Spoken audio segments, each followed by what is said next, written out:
My dad's a real man's man. Real guy's guy. I don't know about you guys. Growing up, my dad could build anything.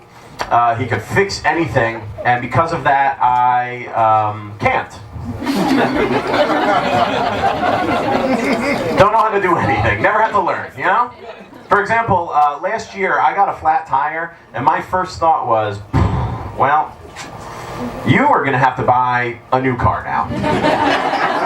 Don't know how it works. Didn't know what to do. First thing I did was call my dad. That's the first thing I did. He lives 4 hours away. I was like, hey, Dad, could you help me out with this? And he was like, what? Change the tire. Why are you calling me? And then before I could say anything else, he just started laughing hysterically, and he was like, I'm being ridiculous. I know you can't do that. You are my son. I know your limitations. And then he said this. He's like, but I will help you out this one time. I was like, you gonna drive all the way up here and do it for me? He's like, absolutely not. But I will do this. I will call AAA. Which is more insulting than it is help, I think. It's barely an offer for help. So I was like, you know what, Dad, keep your pity invitation. I don't want it. I'm an adult now. I need to learn how to do these things myself. I need to handle this situation like a grown-up. I got this. I will call AAA. I can look up the number myself, thank you very much. What is your account information, though? We'll need that before you hang up the phone. Please give me that. No, text it to me. I don't have a pen right now. I love you as well. Goodbye. And then I just hung up the phone and waited for AAA. Have you ever waited for AAA before? Yeah. Awful wait. It took 3 hours for this guy to get there. Out of control. It almost feels intentional.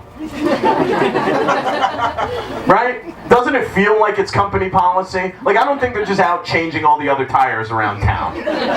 Like, I think it takes him 5 minutes to get there and he just waits around the corner. Just on the phone with his boss. It's like, he's not even getting out of the car, man. He's not even looking at the tire. The boss is just like, you make him wait. You let him sit there and think about what a piece of shit he is. And then when he showed up, terrible attitude. Yeah, it was almost like he was disappointed that I was the guy he was helping. He was like, you're the guy? You couldn't do this yourself? Get out of the car. Get on your hands and knees. Be a man. It's like, what are you, my dad? What's happening? God forbid, I even get out there. I don't know anything about cars, but I still stood behind him the whole time, like crouched over. Like, I'm here when you need me, buddy. All right. God forbid he turns around, he's like, I'm sorry, just what do you think the next step is? Get back in the driver's seat and wait till you're done. Okay. It took him 30 seconds to change the tire. It was incredibly fast. And then he made me realize, like, if I'm ever in a situation where I don't have access to AAA, I wouldn't know what to do. I wouldn't be able to help myself. Like, I sat in my car for 3 hours. I could have YouTubed how to change a tire. Base level knowledge. Instead, I just watched 3 episodes of Prison Break on my phone. The whole time being like, I could never break out of prison. Seems way too complicated. They don't let you call your dad and ask for help in those predicaments. But I am trying to better myself. I think having a positive mindset helps you feel better as a person, helps you be better as a person. One of the ways you can feel better as a person is just going out and buying healthier foods. That's why for the last few months, at the beginning of every week, I go out and I buy a big bag of baby spinach to put in smoothies for the week. Yeah, thank you. I feel like a hero. And then at the end of every week, I throw away an unopened bag of baby spinach. It's right in the garbage. Gets all wilty and wet after 3 days. Who wants to eat it? You still feel good though when you do it, right? You still feel good because you buy it and the guy in front of you has like ice cream. And you get to be like, that used to be me. Okay, sir. This is organic. My garbage can will love it. Okay. Hey, can I ask you guys a question? Why can I not buy Dippin' Dots ice cream in a grocery store? you guys know what I'm talking about? Dippin' Dots ice cream, the ice cream of the future that's been around for 27 years. Ice cream of the future, more like ice cream of Y2K. Why can I only buy the delicious Dippin' Dots ice cream if I first drive an hour and a half and then spend $50 to ride a bunch of roller coasters? Not a Dippin' Dots crowd. Okay, I got it. Perfect. You guys are like, Haagen-Dazs or die, please. Get the fuck out of my face with your Dippin' Dots. Please be quiet. I'm kidding, you're wonderful. But please don't talk it down. Thank you very much. Okay.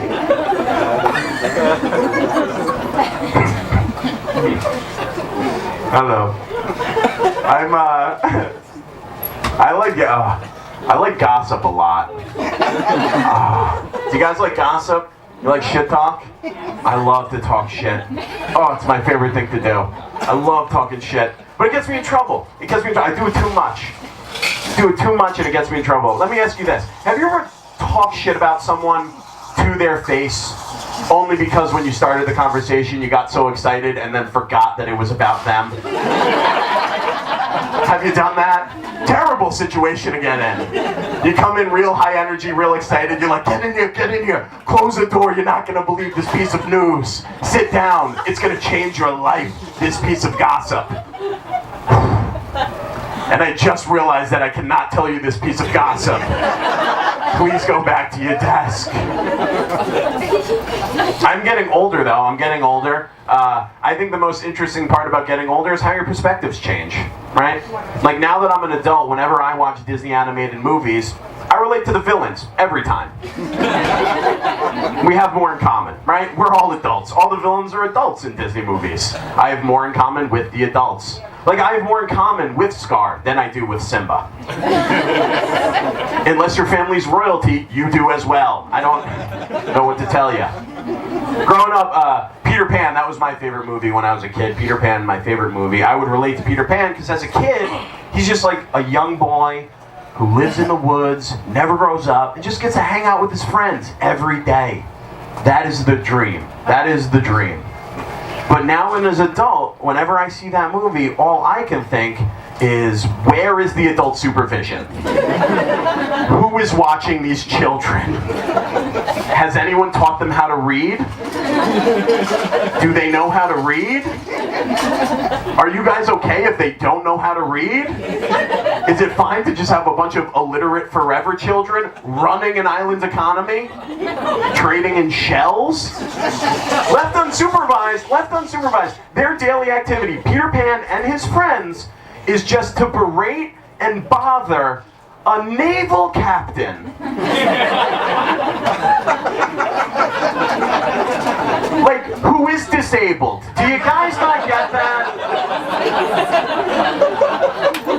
Just like an honorably discharged veteran trying his hardest to overcome PTSD and become an entrepreneur.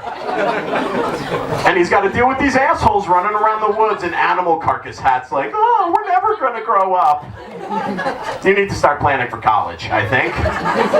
Fairy dust will not pay for that mortgage on a treehouse forever. Get with it.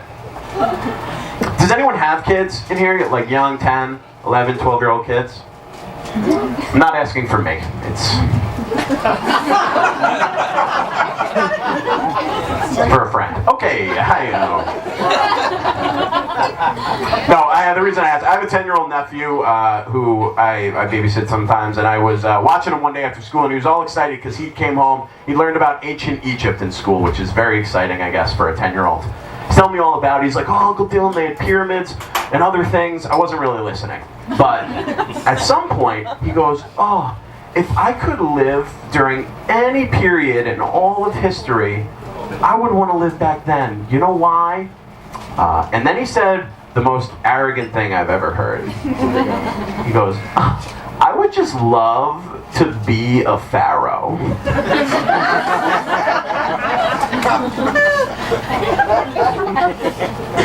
Excuse me? You think you're gonna go back in time to a period you know nothing about and just become the guy, the number one guy in that society? You're born into that position. You're not elected into it. I was like, buddy, you think you're gonna be a pharaoh? Hate to break it to you, you are a 10-year-old Jew from Long Island. You for sure would be a slave. That's all I'm saying. Not a good time. Not a good time for the Jews. One Jew got to almost Pharaoh. You're no Moses, so pick it up. Pick it up. He was born in a river. You, a Toyota Corolla. Very different origin stories. Entirely different. All right, guys. That's it for me. You guys ready to keep the show going?